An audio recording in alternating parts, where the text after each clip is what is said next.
Do you yearn for the old days of video games where you would buy a new game, finish it in a few hours, and put it back on your shelf for good? Well, unfortunately for you, that type of game is slowly going the way of the dodo. Over the years, video games have gotten bigger and more expansive, with many new games promising long-term experiences for players. Even a series like Metal Gear Solid went from 10 hours of action to over 100 in its latest installment. And that's great news for players because it means that they get more out of the games that they enjoy.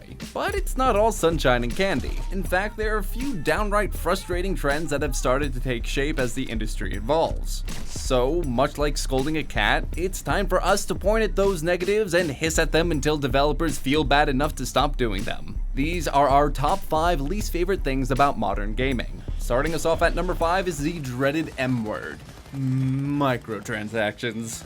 And let's clear something up real quick. Not all microtransactions are bad. Many games allow players to spend real money on things like cosmetic tweaks for their characters. Really, if you want to drop $5 to make your jacket red, it's your funeral. But we're more skeptical of the pay-to-win model, which allows players to gain an advantage over other players if they pony up some real cash. Take Payday 2 for instance. In 2015, developer Overkill introduced some dubious microtransactions into the game, locking some nifty weapons and perks behind safes that could only be opened with the power of cash. And that came after Overkill had promised to never add microtransactions into the game. Of course, devs got to get paid, but there's good and bad ways to go about in-game purchases. If a 10-year-old can rise to the top of the ranks just because dad's credit card information is saved on the Xbox, that's a bad sign.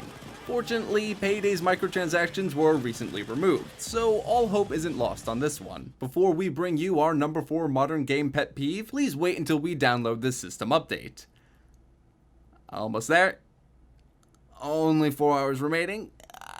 Okay, you get the idea. Number 4 is Day 1 patches. If you pick up a game on launch day, you may notice that the game requires a hefty update before you can play it. Maybe that's not a problem for you if you live inside the internet itself. But for those of us who are stuck with Time Warner, that download comes to about 27 years. And look, we get it. Developers are under massive pressures to finish their games on time, and sometimes that means shipping them with issues that they can fix with a Day 1 update. But it's still pretty frustrating to come home from a hard day at work and watch a progress bar fill up for 2 hours when all you want to do is control a railgun-toting gorilla.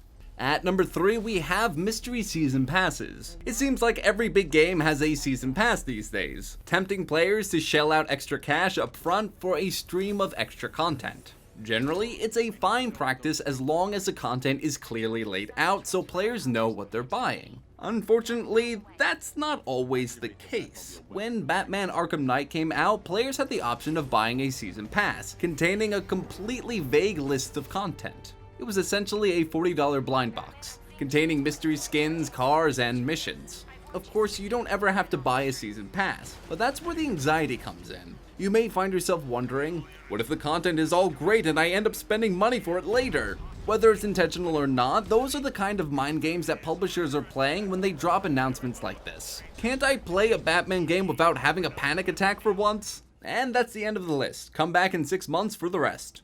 Okay, sorry, we can't resist these meta jokes. Our number 2 modern gaming gripe is game shipping incomplete. When we're dealing with games that are meant to be played over many years, the launch period can be tricky. You don't want to have everything available to players on day 1, but sometimes that can lead to games being shipped in a seemingly stripped down state. When Destiny came out, hype was high as Bungie touted the game as a multi-year experience. But some players became angry once they blazed through all the game's PvE content in short order, leaving nothing but the gear grind. While Destiny has gotten various updates to round out its content since, those first few months led to a fair amount of backlash from those who felt like they spent $60 on an incomplete experience. With modern games like these, audiences are expected to put a lot of trust in the product's creators. Like the Season Pass problem, developers are asking players to somewhat blindly shell out money in exchange for the promise of a complete game.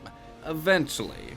No other industry really works in that way. TV shows don't require you to pay every episode up front. You don't have to buy tickets to Star Wars Episode 8 and 9 when you saw 7. In that regard, that backlash against games like Destiny makes sense.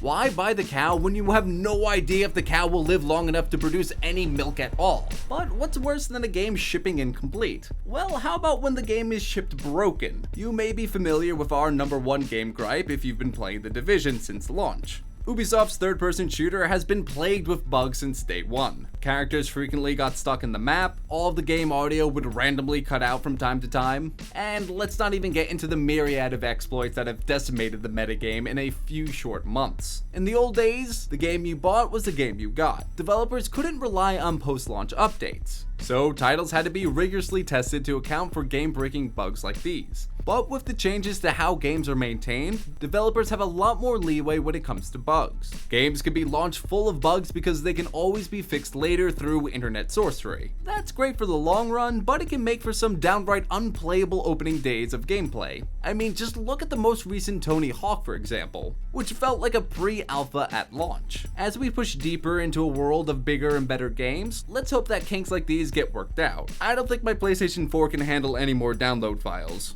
So there you go, 5 modern gaming pet peeves for you to grumble over. What new gaming trends drive you crazy? Let us know in the comments below.